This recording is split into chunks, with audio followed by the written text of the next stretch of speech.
afternoon, ladies and gentlemen, and welcome to Sutton and to the Successful Sutton Business webinar. We're on our 9th week of running these webinars, and over the last 9 sessions we've been helping you to guide you through this current crisis that we're all in. We've come to a very important part of this cycle because for many of you, you are now about to contemplate going back to business, having worked your businesses predominantly from home and having to shut your businesses. And over the last few weeks, we've talked about that and the concerns that you've had around that.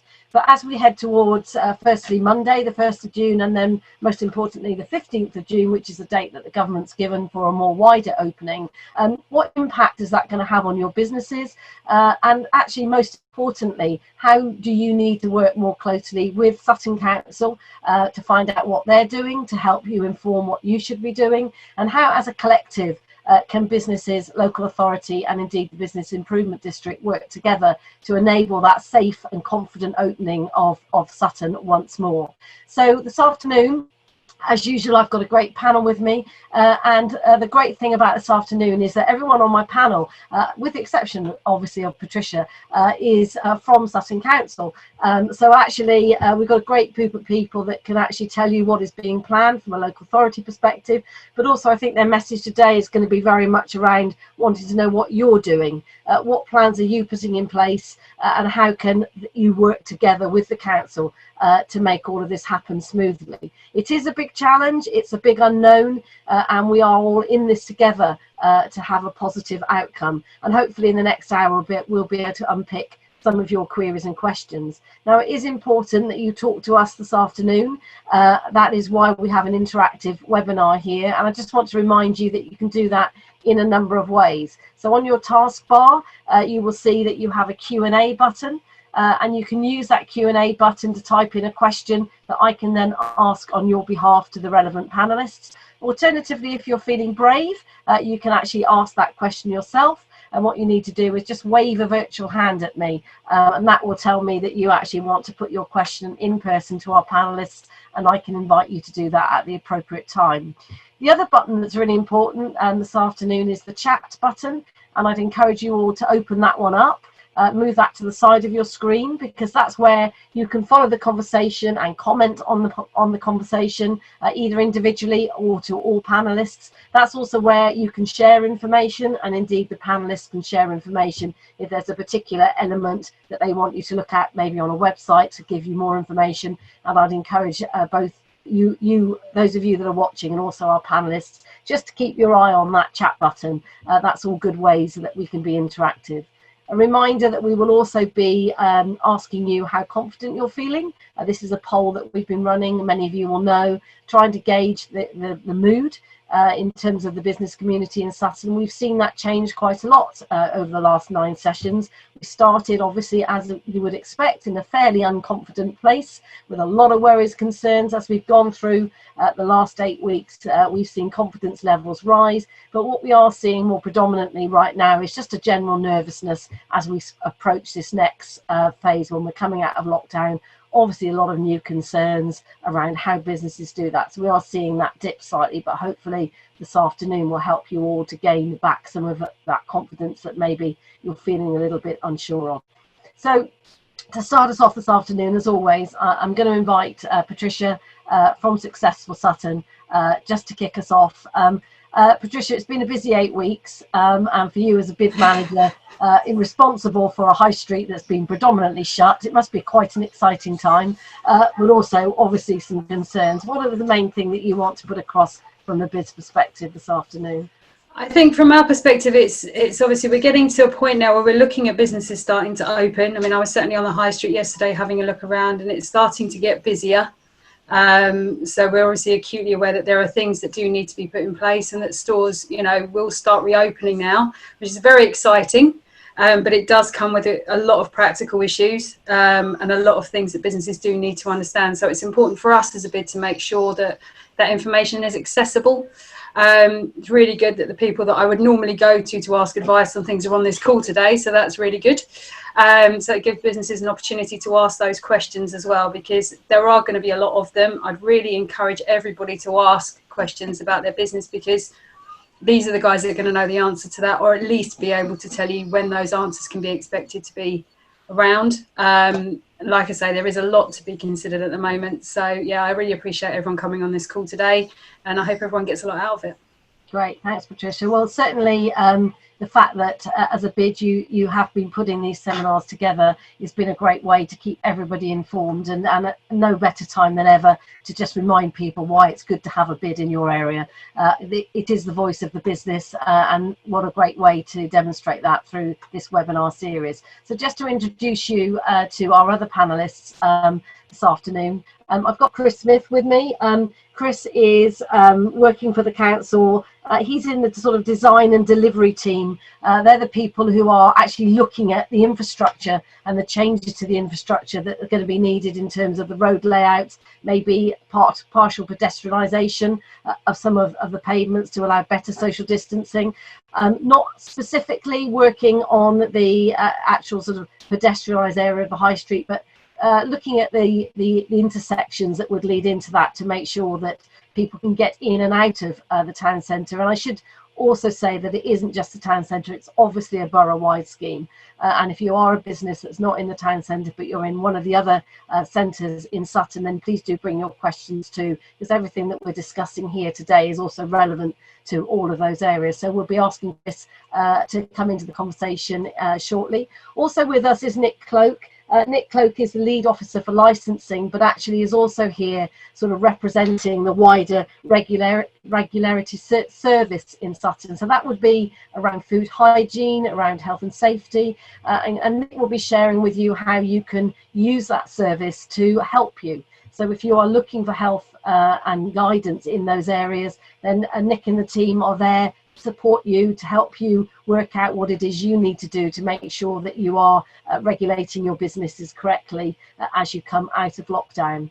Also with us, someone who's very familiar to many people, Amanda Cherrington, who is head of economic renewal and regeneration. Amanda will be talking about the role that the council is playing in supporting businesses, how important that is, and how valuable we all know small businesses are to any community and to the economy of any local area, and how right at this moment the council is able to support those businesses through this difficult time. But I want to lead off by asking the Assistant Director of Economic Renewal and Regeneration, Catherine Carr, to come into the conversation.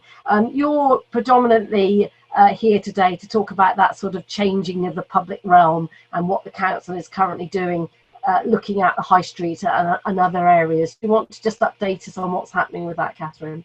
Yeah, thank you, Catherine, and good afternoon to all participants, and welcome to the webinar. Yeah, I'm Catherine Carr. I'm the Interim Assistant Director for Regeneration at Sutton, so I've got responsibility for business support and the town centre and all district centres actually throughout the borough. And I thought it'd be useful just to give you an overview of what the council is doing. My colleague Mandy will give you a lot more detail in terms of what the council's already provided through distributed thousands of business grants from government, etc. But in terms of the reopening, we really want to work with you. I want to emphasise that, and we're already starting to plan about how we can work with you to ensure that the high street is open safely for everybody and for all businesses, particularly towards the middle of June, when we're anticipating a lot more businesses will be, allowed to open than the current ones. So we're working towards that. And some of you may be aware that the government announced a new grant at the beginning of this week, which is specifically to support the safe reopening of retail premises. So we've picked up on that and turned it around quite quickly, and are looking to produce a plan as a result of that. Some of you might not be familiar with it. So after this webinar, I'm going to share the guidance with Patricia, the government guidance, and she can distribute it to all businesses, so you can take a look at that for yourselves. But it's got quite defined criteria in 4 areas, and most of it is that it's also like the bid. The funding is made available for additional work. It can't support existing funding of existing staff or anything else that Sutton is already doing. So some of the criteria really wouldn't work for Sutton because It's about employing additional people to do communications or action plans or information giving to businesses. And the public procurement rules would mean we just couldn't do that very quickly in terms of recruiting new staff. And in any event, we do think that the most useful criterion within it is the fourth one, which allows you to use the funding for the temporary restructuring and changing of the public realm to make it safe for predominantly for queuing and for people moving about in the high street to get to shops. So it's focused on decluttering, on providing relevant signage, on marking out spaces for one-way movement, on helping shops to create separate entry and exit points, defining queuing areas, signage, and things like "do not join the queue after this point" signs. So we've got a plan of the high street that we're looking at the shop frontages and how that might work in practice. And you'll all be aware that Patricia has been using a company called City Dressing to do a bit of marking out work on the highway. We're reluctant to use barriers, not least because there is an emergency vehicles route right down the full length of the high street, and that has to be maintained and protected in any situation. So we'll probably be looking at marking out with tape, but we're quite reluctant to use hazard style tape, which you might have seen a lot of supermarkets using. So we want ideas for how we could mark the high street out in a more distinctive way, in a more creative way that's, you know, specific to Sutton, so that it engages people who are coming into the area, and it, you know, it's more memorable than just hazard tape. So we want to work with you on that, and we want to hear today what your ideas are for how you're going to manage your own queues, because we want people to be, you know, specifically in a queue for a specific shop rather than blocking other queues, and it will get very busy once everything reopens. In fact, I've got some pictures from yesterday lunchtime and it was quite busy then, so the nice weather will bring everybody out. So that's just a brief overview from me, and I'm very happy to take any questions later. Great, thank you. I mean, it's quite a challenge because obviously you need to keep the high street and the pedestrian area safe, but it also needs to be attractive. It has to be welcoming. People have to want to come and have a pleasant experience. And as you say, if there's hazard tape everywhere, it's not actually going to be a very attractive scenario. I just want to come to Amanda just before we get in a bit more to the detail of, you know, of how businesses are going to be able to perhaps work together. Just to pick up on, you know, what the council have done to date in terms of the funding, the grants, the rate relief. And I know you've done an awful lot. So do you want to just give us an update on that, Amanda?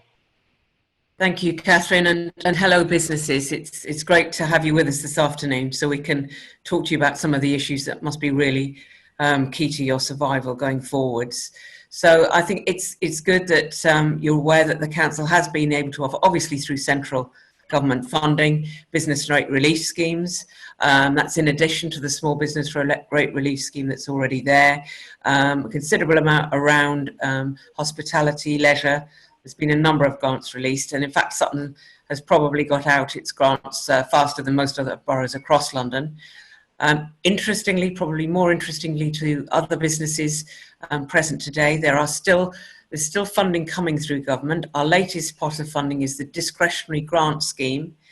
So that's available to businesses who as yet have not been eligible for the previous schemes, who are incurring ongoing building costs or property costs, but you are not solely responsible for your business rates. So we have a pot of funding. We're about to release the criteria for that, but do get in touch with us if you feel you're eligible. It's not a huge sum of money, and we're not sure really how many businesses this applies to from the intelligence that we hold about businesses, but I do know from many, many years of dealing with businesses, you are all different. Your circumstances are very, very special in some ways, and often different. You can't just generalize about how funding's released. So I'm really keen to get over this afternoon is we really want to support you. It may sound often as if we're saying we can't do this, we can't do that because of this. We really have a very positive mindset around helping you this afternoon. And please do get in touch if you're struggling. Thank you, Catherine. Thank you. So just to remind you, those of you that are watching this afternoon, you can talk to everybody. You can give us a question or you can put something in the chat. And I do have a question actually that's come up from Fabrizio, who's from Tiger Digital Web Design. He says he's loving the webinar setup. So thank you for that, Tiger. Fabrizio, sorry. He wants to know if there's a list of businesses on the high street with their opening dates. How do you actually find out who is going to be open, or do you have to go to the individual websites? I think that's probably come to Patricia here. Is there anything that Bid is looking at doing in terms of... Yeah. So it is a challenge, as you can imagine. A lot of people that we would normally communicate with are on furlough at the moment, or simply just don't know the answer. So what we've done is we set up an ongoing survey, which is going out regularly to businesses to complete, which means they can complete it 1 week, and then if things change, go back in, complete it again. But what we're trying to do is get a real understanding of what their plans are. As Catherine said earlier on, we know that really everyone was gearing up as much as possible to open on the 1st of June. Was a kind of initial instinct from a couple of weeks ago when we had that first initial conversation or discussion about this. But I think now everyone's kind of set on the 15th of June. A lot of people have already got stuff in place, so we're just trying to update on what the plans are. But as I say, with things changing so rapidly, they will keep shuffling. But the aim is to produce some sort of document that we can then put on Enjoy Sutton, which is our visitor focusing platform, that they can then see what time things are opening, and which ones are going to be open first and so on. So we're not getting a mighty rush to one place. We kind of know that everything's opening maybe at different times or however that's going to look. It's ongoing basically. Yeah. So it's... And I think the message has been, I think it was on last week's webinar, we talked about the fact that just because the government have said that you can open from the 15th doesn't mean to say you have to.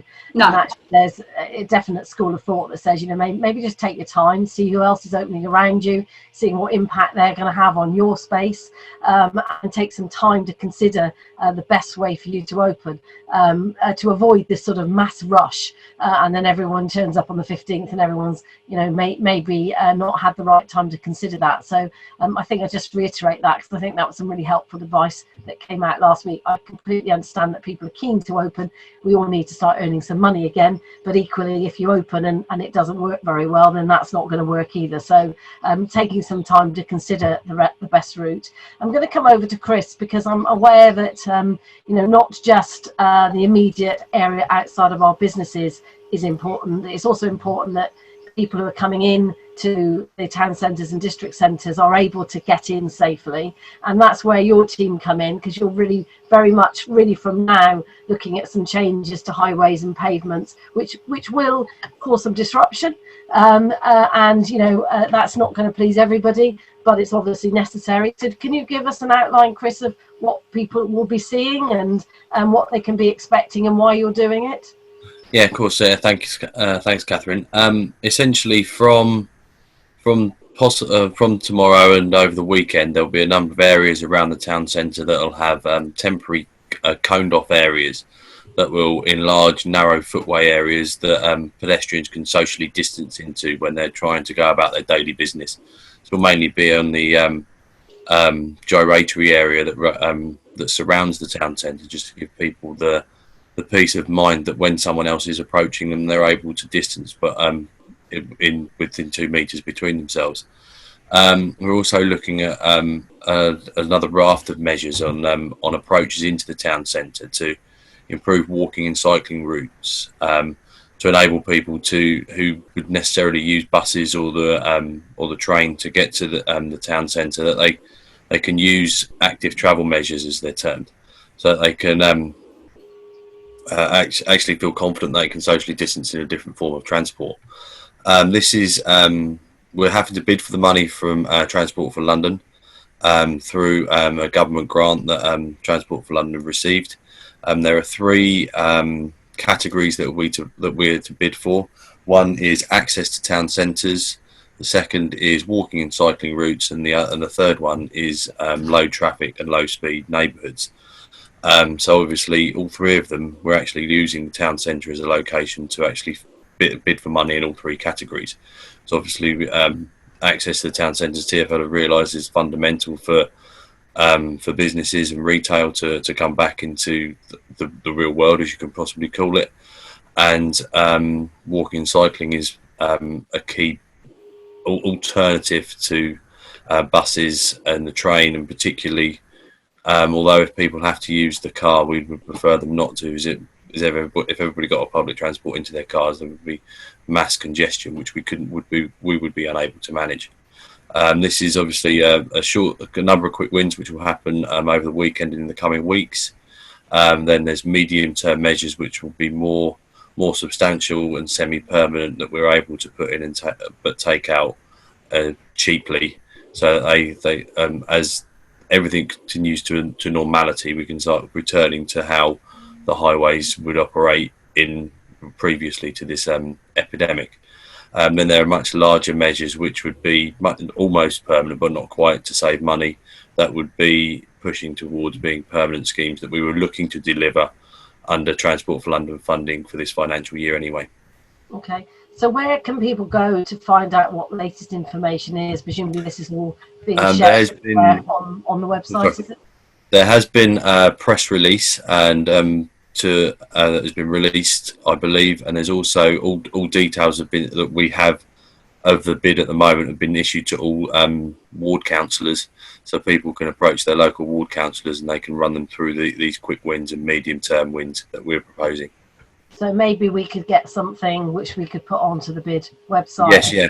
Sort of a breakdown of exactly what people are expecting to see, because I guess part of coming back to business is also understanding what's going to be happening in the environment immediately outside, and that's not just obviously the pedestrianised area as well. So I think the message there is to expect to see some disruption, but it's all for the right reasons, and it's all part of this message, which is making Sutton a safe place to come into, to enable the businesses to trade safely and successfully as we come out of lockdown. I'm going to come over to Nick. Hi, Nick. So you can talk to us and the businesses really around this regulatory role. And I know that a lot of businesses, particularly probably in the in the food and hospitality sector, will have some concerns around, to what extent is licensing being relaxed, or are they going to get hit over, the head with a big stick when they do something which licensing don't like. So talk to us a little bit about the approach to all of that for businesses. Thanks, Catherine, and afternoon, everybody. I suppose really there's two key areas here for the hospitality industry, or for those businesses that continue to trade through off sales, be them cafes, be them restaurants, be them pubs. They would have already had a huge amount of input from us in terms of our food team. Specific advice has gone out to the various business types. So hopefully there's nothing new for those individuals. What does change from the 15th is what is being classed as non-essential retail can begin to open. And that really is the majority of the high street that is not already trading. So we're not talking chemists and food-led businesses. We are talking everybody else. And from the 15th, subject to them meeting what the government classes their 5 key measures, as long as they meet those 5 tests, they are able to open from that time forwards. And there is information on government websites, and hopefully Patricia will be able to share them through the bid, etc., of the kind of things that they need to look at. I think what we need to be clear in terms of messages is what we're here to do is, where possible, to help. That doesn't mean we can do these jobs for you, unfortunately. You know your business, you know your customers far better than anyone else.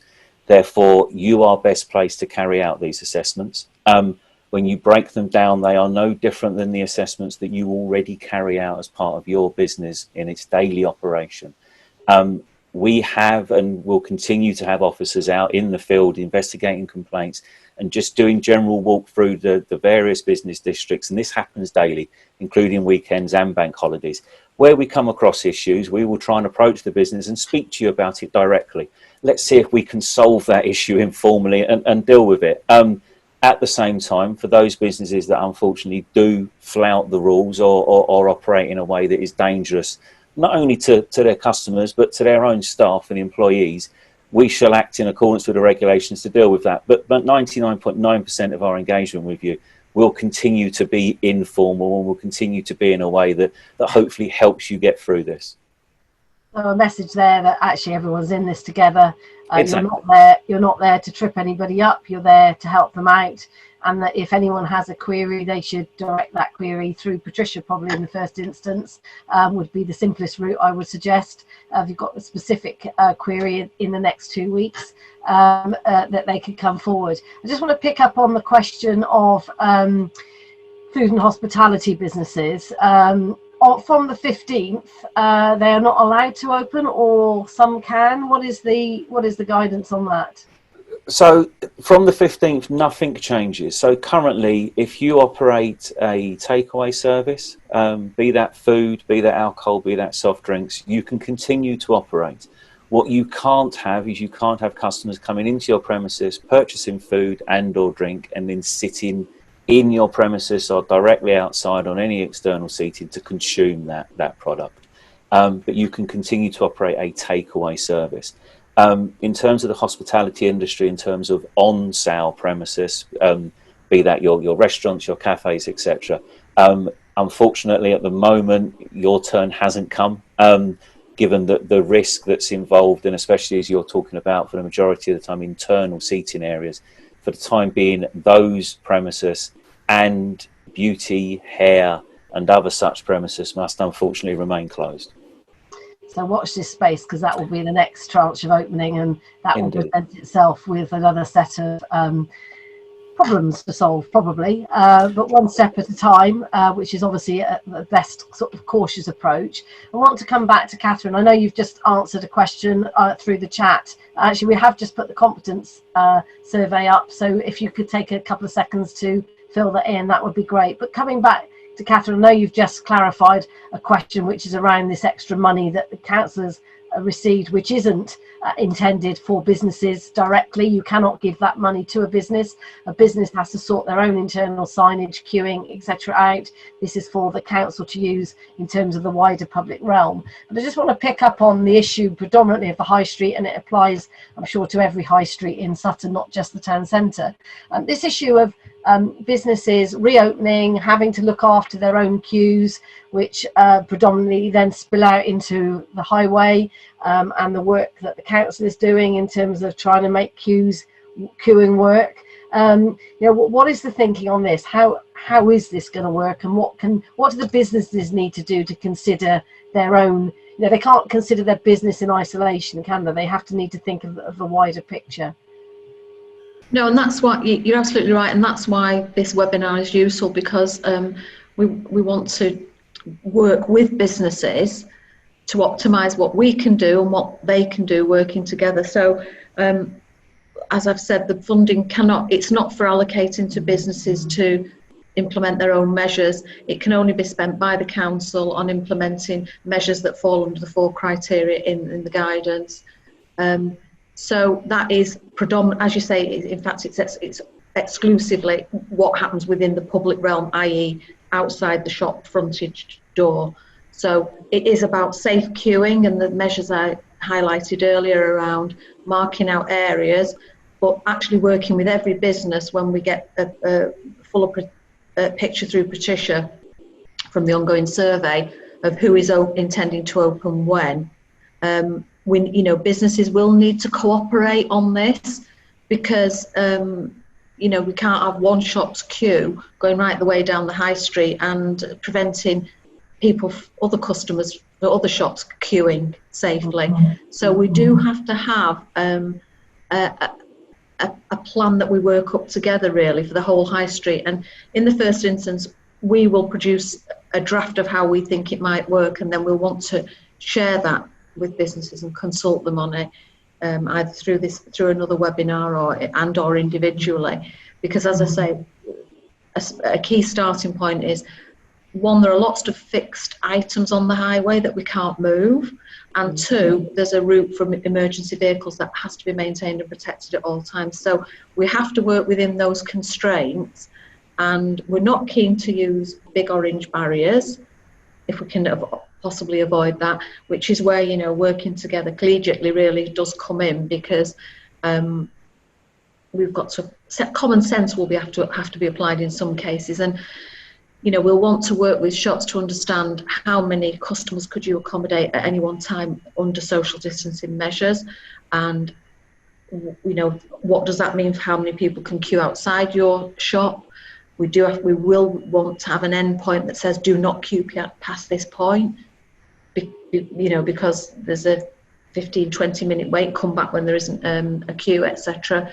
So all those things, this is work in progress, and it's very new. The guidance only came out on Monday, so we're trying to turn it around as quickly as we can, because we do want to work with you to have something in place for the 15th of June.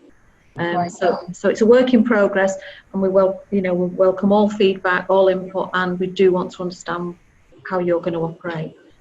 Okay, I've got a question that's come in. I'm not sure who can answer it. Are we still to pay the special business license, which is to be renewed every year? I think normally in June.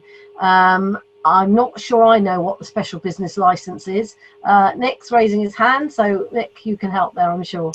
I hope I can, and I'm sure we'll be told if we're incorrect here, but I assume this may be for referring to a special treatment licence. So this is a licence that a beauty premises would hold to be able to offer treatments, for example, nails or massage or tattooing treatments, etc. Their annual fees, they're due on the initial grant of the licence.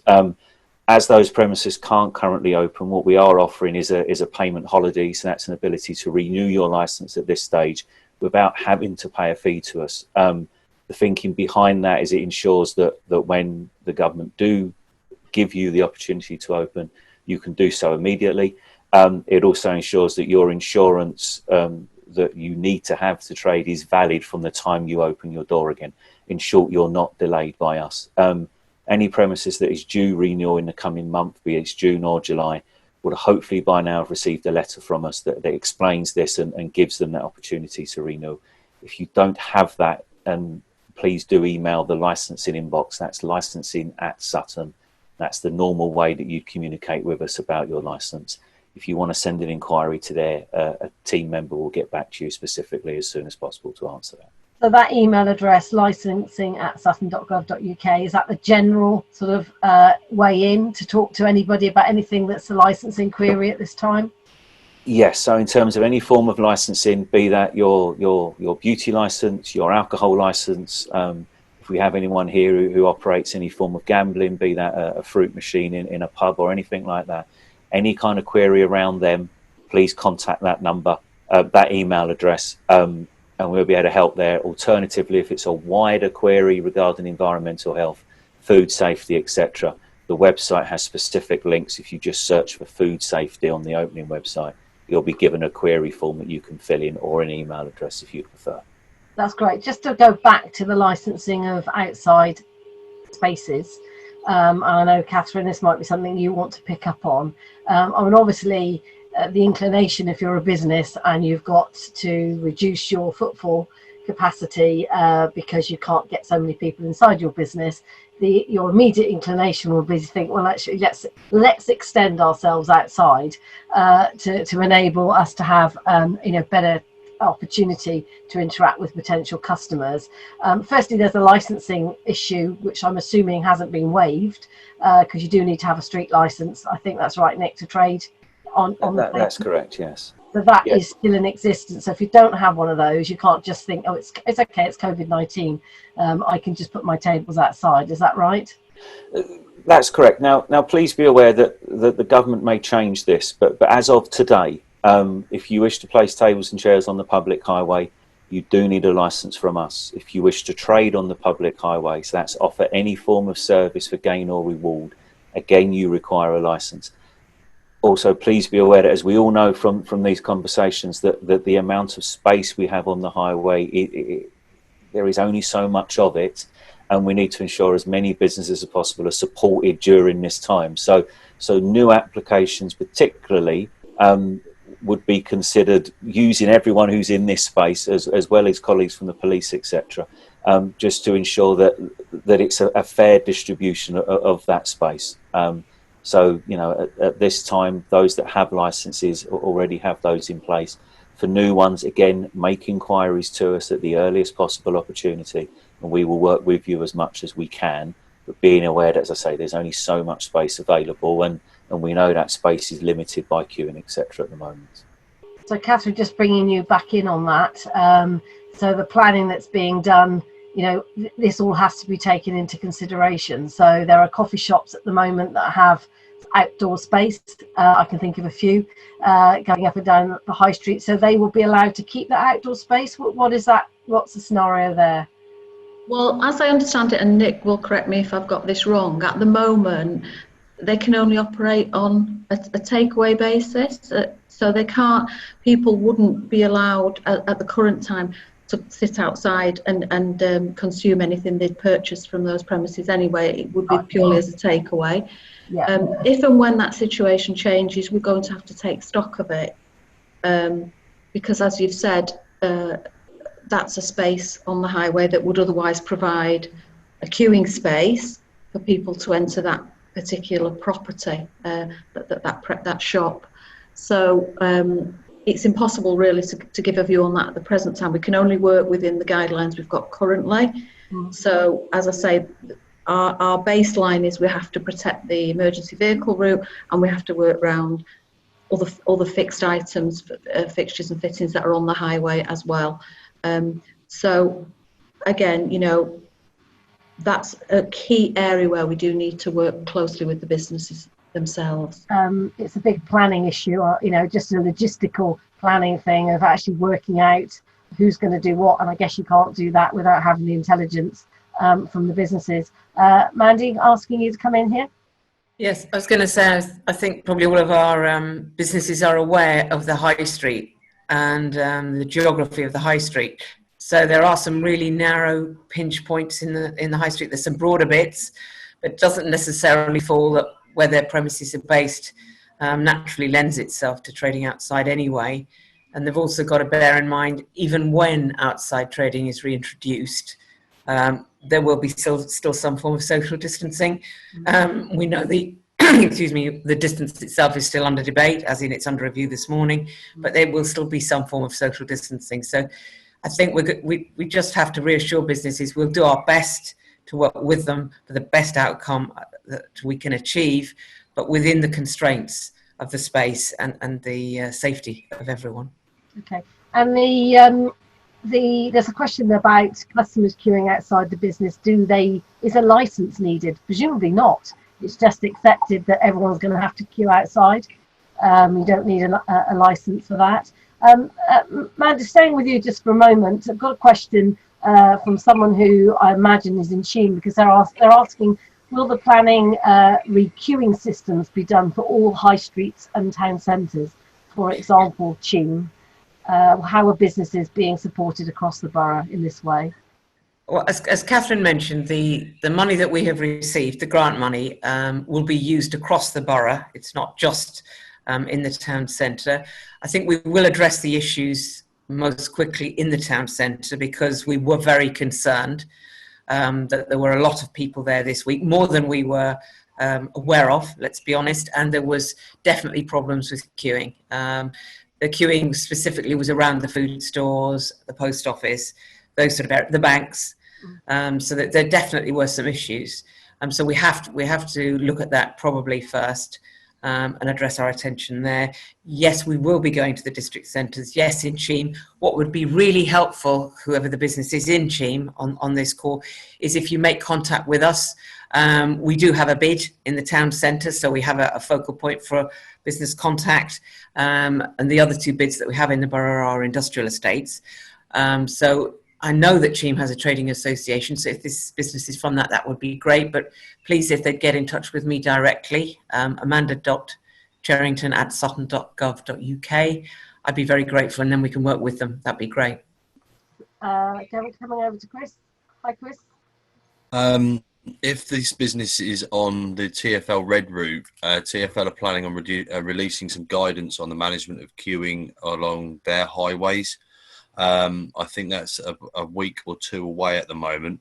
But if this business wants to make representation to Mandy or myself, that's chris.smith@kingston.gov.uk.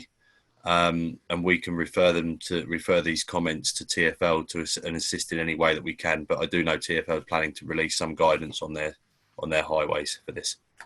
I think that the message is that there's literally more information coming out, if not hourly, certainly daily, as everyone copes with this ongoing situation. And that isn't going to stop on the 15th of June, because no doubt the 15th of June will happen, and then there'll be a whole sort of review that's necessary to see what's worked, what hasn't worked, what needs to be done differently. So just to reiterate that communication is really key at this time. And if you are in a district centre and you do have a trading association, and if you don't have one, what a great time to start one up, because actually, why not all come together to work out how you can, as a collective, make some of this stuff work, because the alternative is going to be a little bit of mayhem, I think, which isn't going to be helpful to anybody. So you heard it here. Amanda is willing to talk to anyone that is in those district centres that needs help. How can you all work together, and how can the council work together to support you with that? I think is a really important message. Patricia, I'm just going to come over to you now. I'm aware that you, Catherine mentioned earlier, you're doing some work with city dressing, and I know a number of town centres are looking at, how can they make this welcoming? I mean, we're talking very much about the practical logistics of queuing, which, I have to say, I am a shopaholic, but it does completely put me off. So how do you make, someone like me want to come back into the high streets? How can you, what are you currently doing to make the whole place feel, a great place to be again? What are the practical things? And also, what should businesses be doing? Well, I think that there is a lot, isn't there? I think there is some really good guidance that's been coming out for bids, particularly, and town centre managers about the things that we should be considering. There's certainly been an absolute multitude of surveys conducted with members of the public, just to get a view onto what people think, what their expectations are going to be of their town centres. So we know, number one, that people's priority is that somewhere's clean. That's seems to be the main key focus that came out of a lot of those groups. So looking at sort of litter picking, making sure things are clean and they look like they've been regularly cleaned as well, is the other thing. But the other part was really the queuing element, and coming into somewhere and being able to access things safely at a safe social distance, with all the measures that are being implemented around different town centres, with things like two-way walking systems or one-way traffic systems or everything else. The public seems to be adopting to those really quickly. There doesn't seem to be a huge amount of challenge over it. In fact, I think it's being welcomed a lot, because you want to be able to have a very clear guide when you go anywhere, even just as a resident going into Sutton yesterday, as I did, just walking around, and the amount of queues and people not really knowing what they were doing. So signage is massively important, just giving people that very clear direction, communicating, it's hugely important. So telling people what you're planning to do, what your opening hours are, what your queuing system like, and most importantly, what your peak times are. A lot of our businesses, particularly banks, post offices, and others, have peak times during the day when they know they're going to be inundated with members of the public. And that communicated over to let other people know that maybe it's not so urgent to come that day, and maybe come back a bit later on. Just communicating that would make the world of difference with queues, for a start. The other thing, another couple of boroughs that are adopting, and something that is working very well, when you haven't, and you're talking about smaller businesses where they have very few members of staff that aren't able to do this, what they are doing is adopting this process of actually communicating directly with their queues.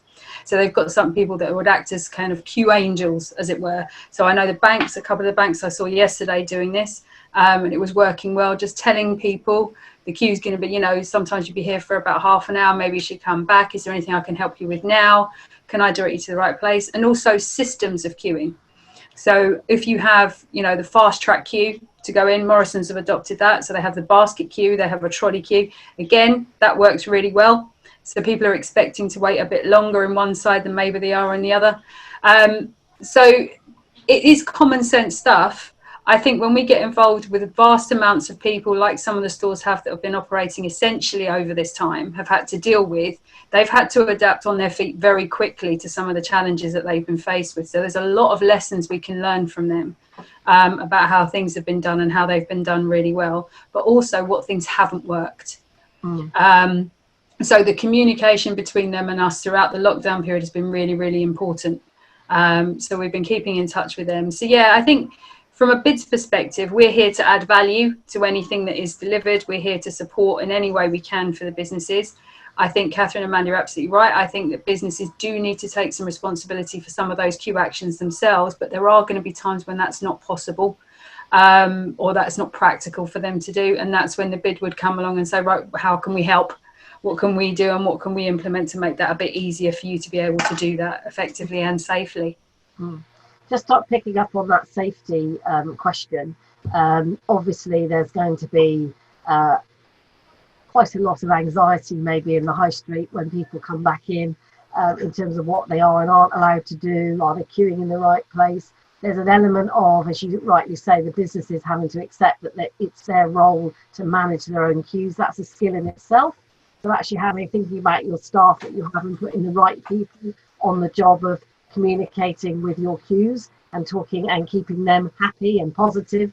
That's a role. But there's also, and I know we've had the police on previous webinars, but what are the plans in terms of policing sounds too strong a word, but actually having people on hand that will be helping to direct the queues and the people. I know in some other boroughs they're looking at ambassador type roles, people who are there to help and advise, sort of quite a light touch, but a friendly face. Has any thought been given to the sort of how that whole safety thing is going to be managed? Coming to you first, back to you, Patricia. I think obviously we have Rupert, who has been working as our bid support officer, and he started just before lockdown, bless him. So he has been basically my eyes on the ground throughout this. And I don't think he envisaged this for his role, but certainly it kind of lends itself very much towards that. And he's been providing a lot of support around security and health and safety issues with the businesses up and down the high street, just as a qualified SIA. So he does kind of lend himself to that sort of role. I think we need to be very mindful that, as with everything, like with the grants that's coming through from government at the moment, everything is action towards temporary measures. And I think whatever we do, and this has to be a temporary measure, because we've got to see what works and we've got to be reactive. And I also think that because everything is going to change so fluidly, everything could go back to a different way of working, or government can introduce another legislation which wipes all of the stuff we've done already out. So we've got to do it as we go. But Rupert will certainly be adopting that role, and is going to continue to adopt that role as he's working on a weekly basis. Just coming back to your point quickly about brightening, I think that is a very key area as well, because with any high street, even with or without lockdown, our role has been very much about brightening spaces and making things look welcoming and attractive. With social distancing, with different road layouts, with all the measures that are taking place at the moment, it's very difficult to do that until we know what the forward plan is going to be. But we do have a plan in place to do some green planting and certainly some space enhancement once we know what the layout is going to look like. So that's very much sort of sitting in the back, on the back burner, waiting for all these things to take place. So that, as people come visiting, they will see a brighter high street and a more welcoming high street. The one is just full of people standing around queuing to get into a shop, I think. And I want to give a shout out to the good old fashioned street entertainment. And I know there's a licensing issue around busking. I'm not sure how that would be being managed, but just generally, if you actually had someone on a street corner cordoned off with all the right relevant social distancing, just having someone playing a nice piece of music would help to brighten the mood. And it's that Disney queue system, isn't it, where they keep you entertained whilst you're queuing, so that you don't actually feel that you're queuing. It becomes an enjoyable experience. So maybe that's something that you could be thinking about as well, in terms of giving some of these poor out of work actors currently. Maybe there's an opportunity to bring back some local talent as well in the role of brightening up the high street as a possibility.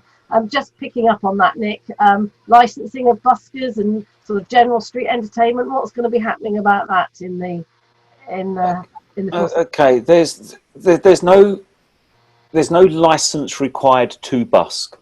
Busking itself is not a licensable activity. However, in an area, for example, like the High Street in Sutton, there is a lot of conversation that goes into the numbers that busk and where they're located. So it is quite a key thing that if we are looking at that, that's something that that working as a partnership between the traders and the council, that we could maybe identify stage areas similar to what you see on the London Underground, where you could use that kind of thing.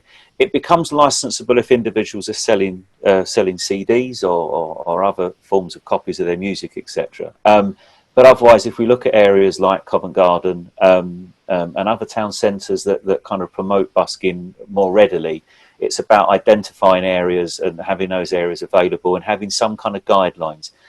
There is a London busking code. That's something that's developed by the GLA in partnership with a number of London authorities, and that is available. But as I say, for an area specifically like Sutton, I suggest with a bid in place, it's something that we would work in partnership to try and sort out. Okay, that's great. I just want to touch upon, we've talked a lot about retail. That is obviously the main bit that you see as you walk down any high street, but I'm really conscious that also many big commercial businesses are looking to bring staff back. I was on a webinar earlier and I was quite encouraged by the number of businesses that were gearing up to take their staff off of furlough to bring them back in. And Patricia and I suppose Amanda as well, aware that Sutton does have a number of employees working in big employers and employees working in the town centre. That obviously impacts both in terms of accessibility, so the use of the train stations potentially to commute in, but also in terms of footfall maybe into the town centre at lunchtimes. I guess starting with you, Amanda, initially, have you got any feel at all at the moment for what the businesses in Sutton are thinking about coming back? It's a hard thing to actually gauge, but what impact could it have if suddenly everybody came back to their offices?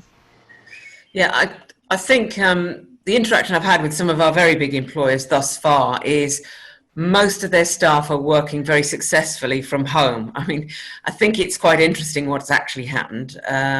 Probably many of us could have worked from home for a lot longer than we've been doing, and for a lot more of our time. However, for all the reasons that we don't, this has never really become totally acceptable in a lot of big companies. However, we've all been forced to via this pandemic. And I do know, for example, Reed, all of their employees have been set up now to work from home. And interestingly, because the majority of their work now is business analytics, you'd think that would lend itself to that home working, but it wasn't historically how they operated. But they are looking to extend that beyond the immediate. And I think everybody is very concerned about employees using public transport because we do know the risks are higher by that route. People are also concerned about all the other issues. So I don't necessarily think it will return on a grand scale as it did prior to lockdown. I think it will be slow and some of it will never go back to as it was. But I genuinely think we can't predict these trends. We're going to have to watch and see and work out how we face each phase. Yeah, and we won't know until businesses start coming back in exactly when the peaks and troughs might be in terms of footfall. Exactly how that's going to impact. I've got a question which you probably won't know off the top of your head, but it is very relevant. It's asking about, are there any updated unemployment stats for the borough? Now, what we know is that generally, across the country, worldwide, in fact, unemployment figures are obviously not headed in the right direction, and there is a strong expectation that as people are released from furlough and companies make a decision about how they're going to restructure their businesses to come out the other side, we could see more and more, sadly, businesses closing and redundancies. Amanda, from your point of view, is there a feel for how that's looking for the borough at the moment? No, there has been an increase. I can get those figures and we can post those later. Okay, but I haven't got them. That's not a surprise, and I'd say that is a worldwide problem. Yeah. I guess it's more really around, as a solution, what other opportunities are there for those unfortunate people that are going to be unemployed, and how, as a council, can they be supported? I'm just going to come to Catherine. I don't know whether you want to say anything about that. I mean, it's a long-term picture, but any thoughts on this? Yeah, we are very active on the skills and employment front. We do have a board and we work within the remit of the South London Partnership that covers a number of authorities throughout the South West London area. So I'm aware that some initiatives have been extended during this period, including one we're doing with Reed, which is about getting people who are hard to reach into employment. So we are continuing to work on our initiatives, and they've, it's amazing how everybody has adapted, because a lot of the training support that was being provided to get people into employment has now gone online. So that's happened very quickly. All of that is still happening. And as Mandy says, we are aware that unemployment has risen, but we don't have the exact figures. We can provide those later. Yeah. But as we move into recovery, we will be taking a view on how we can best respond to that situation when we've got a clearer picture of who's returning to work, who has become unfortunately permanently unemployed, and where those sectors are, and then how we will be looking to see how we can match labour supply with where there is demand in the economy locally. So we set up to do that kind of work. It's just that we're not really at that stage at this point in time where we'd be doing that. But as we get into the recovery period, it is on our radar, and we will be actively responding to that. Right. Bring Amanda in here. You wanted to say something? Yeah, I was just going to say, just in addition to what Catherine said, really, that we do have a very close working relationship with Job Centre Plus, and they're monitoring the figures very, very carefully. But I think until we get the furlough arrangements, change, because they're obviously skewing the numbers hugely, and we actually see a true picture coming forward, we won't really get a real picture, but we are keeping a very careful eye. Okay. I've got a question which I think I probably know the answer to. Nick's asking that he's thinking that maybe London Borough Sutton must have a good idea of which high street shops will definitely reopen and which won't, but I'm assuming we don't. That is something that's going to come out over the next few weeks. But I think, more importantly, part of this question is, are you looking to work towards how you might be able to fill those gaps? If there are things missing from the traditional high street, it's all about meanwhile use. How can the bid and the council work together to try and identify those gaps and think about how you may be able to facilitate some new businesses coming into that area. Amanda? Yes, it's interesting. So prior to lockdown, the Regen team in Sutton was already working very hard to bring forward some largely disused vacated space.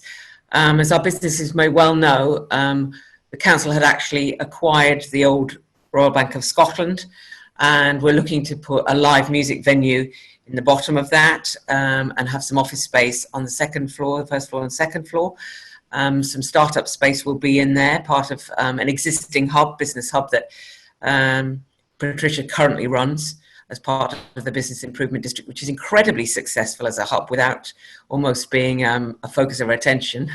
She's managed to get 20 to 30 businesses in there, all because they like that flexible, easy to access space with no legal commitment really for anything beyond the immediate month. So that's a very successful model. So we're looking to put that there. We're also bringing forward the old, what we call the BHS building, which is, H&M's on the bottom. We're looking at a very different kind of space to bring forward above that.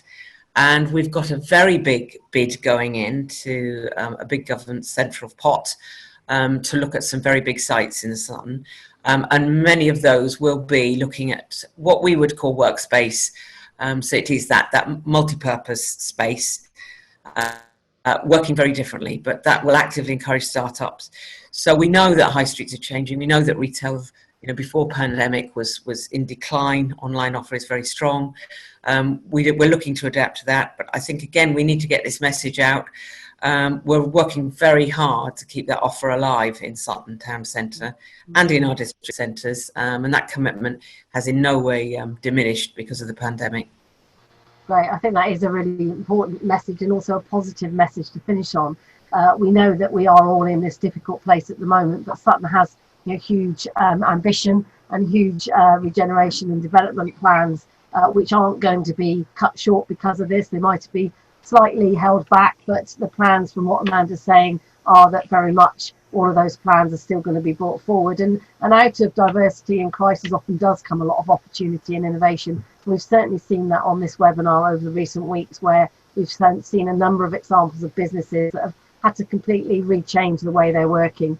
So there will be opportunity moving forward. And for those businesses that aren't able to carry on trading in their current format, there will be opportunity, I'm sure, for them to work with the council and with the bid to look at other ways that they might be able to repurpose their offering into different spaces and different pop-up areas and all those other exciting things.